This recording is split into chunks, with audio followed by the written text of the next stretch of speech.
The next to interpolate, and I think the last to interpolate, is Congressman Romy Acop.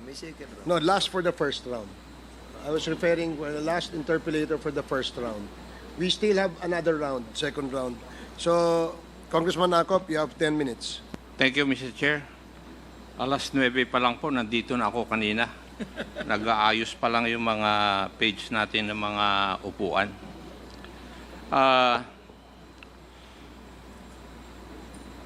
Mr. President, please allow me to ask questions to you. And I hope they would not be considered as stupid questions dahil ayaw nyo po na matanong kayo ng stupid Biro lang yun siya. questions. Hindi naman ako. Part of it. Thank you. Araw-araw na, may mouth. Marami pong salamat, Mr. President. Clarification lang po. A while ago, kayo po ay natanong tungkol dun sa mga prinisinta ni Senator Trillanes na mga bank accounts.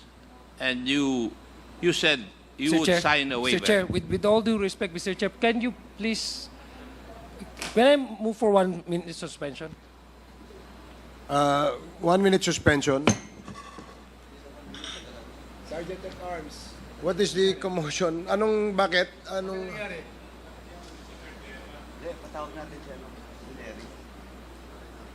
I think, Mr. Chair, it's better that we What happened? transfer some of...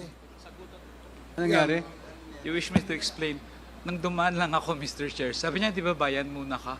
O so ano ngayon? Speak louder, speak louder, speak louder.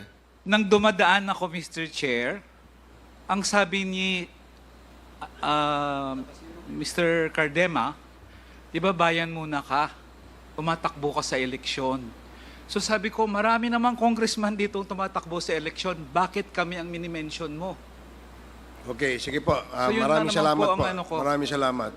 Thank you Mr. po. Mr. Chair, Cardema. Mr. Chair, I would advise our guests here, please not to provoke anybody, especially the guests here, if I may humbly request, para hindi ho tayo tumagal pa. Thank you, Congressman Adjong. Mr. Chairman, Uh, Mr. Chairman, yes, may I ask Congressman Paduano. former Congressman Ray Colmenares as a resource person to go back in the meeting room No, I think he's going to Unless- the comfort room. unless nasa siya, sa comfort room. Yeah, he's going to the comfort room. So please be reminded, Mr. Cardema, ito reminder lamang po. Dito sa committee ito, hindi nyo po pwedeng itaunt, palakpakan, o insultuhin kahit sino. Paalala lang yan. That the next time gawin mo yan, baka ikaw ang magsisi, ha? Just a reminder. Thank you. Now, let us proceed. Congressman Acop, I'm sorry. You have 10 more minutes. Thank you, Mr. Chair. I'll make it short because I want to go home also. Mr. President, a while ago, Senator Trillanes presented some bank accounts on the screen. And because of that, you stated that you are willing to sign a waiver. Tama po ba yung pagkarinig ko, Mr. President? Yes. Yes, sir. Thank you. I would like also to inform you, Mr. President, that kung namang problema po kayo dun sa pamasahe po ninyo, pagpunta sa hearing na ito, I have told the chairman na pwede namang yung gobyerno ang mag-spend para sa inyo. Salamat, Under sir. our rules, Mr. President. That would be hindi naman great, but that would be saving. 3 pamalengke yan. 4. Yes, Mr. President. Totoo rin po ba yung pagkarinig ko kanina, Mr. President, that you would volunteer to go to the ICC and have yourself be investigated, Yes, sir. provided funds will be... Yes, sir. Baka magkatotoo po yun, Mr. President. May magbibigay ng pera eh. Sir, mas mabuti yan siya, makapasyal ako. Wala man talaga sila makuha sa akin. Thank you, Mr. President. Now, Pero doon sa statement po nyo kanina, I don't think you would want to volunteer simply because you wouldn't want persons who are colored white to judge you. Tama rin po ba yung pagkarinig ko? No, I'm open to, I'm a public official, sir. So, I am open to public scrutiny and public judgment. Opisyal ho ako ng gobyerno.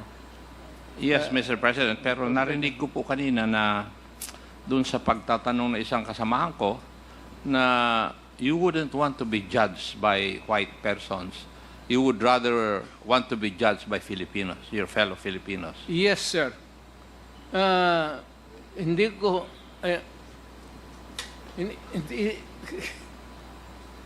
when it comes to the dispensation of justice, hindi ko... I do not have the respect and the whatever sa mga puti. They have always looked upon us as inferior ever since. That has not changed over time, many years. I would rather that I be heard, I be prosecuted by a Filipino, heard by a judge, sentenced, then I can appeal, then if it is affirmed, then I can go to the Supreme Court, and the Supreme Court says that I go to jail, wala namang death penalty ngayon, I would willingly go to prison. Sir, basta Pilipino lang. Huwag lang foreigner. Ayaw ko yung puti, sir. May sentimento ako sa kanila. Maraming salamat po. Would you agree with me, Mr. President, na lahat po ng sasabihin nyo tungkol sa isang issue, isang bagay, it becomes a policy statement of the country when you were the President? Yes, sir. Yes. And therefore, when when you stated things about the war on drugs, don't you think it had encouraged our police force to be so aggressive in implementing the war against illegal drugs? Sir, ang police natin, sir, hindi naman yan pinupulot sa daan eh. They are recruited and they undergo 2 years. And one of the subjects, lahat na, and criminal law, nagtuturo rin ako kasi to augment the income at that time sa pamilya ko, sir. Tinuturo namin ang lahat. At yung lahat ng mga ating police, sir, ay edukado na yan and well-versed on how to handle a police work. So, bago sila magsabi na binugbog ng police o ganon, titignan mo muna, sir, kasi ang police, usually, hindi kagaya ng ibang civilian, kung may gulo, they can stay away. A policeman, whatever is there, a quarrel or anumang gulo, has to go there and confront what's happening and to pacify and make an arrest if need be and bring them. And sometimes, hindi mo madala yan, sir, basta-basta lang mahila mo. Minsan lumalaban. Kaya nabubugbog. Kaya pagkatapos niyan, ang labas, ang pulis ang nabubugbog. Talagang, yung mga lasing, hindi mo mahila yan sa mga restuhin.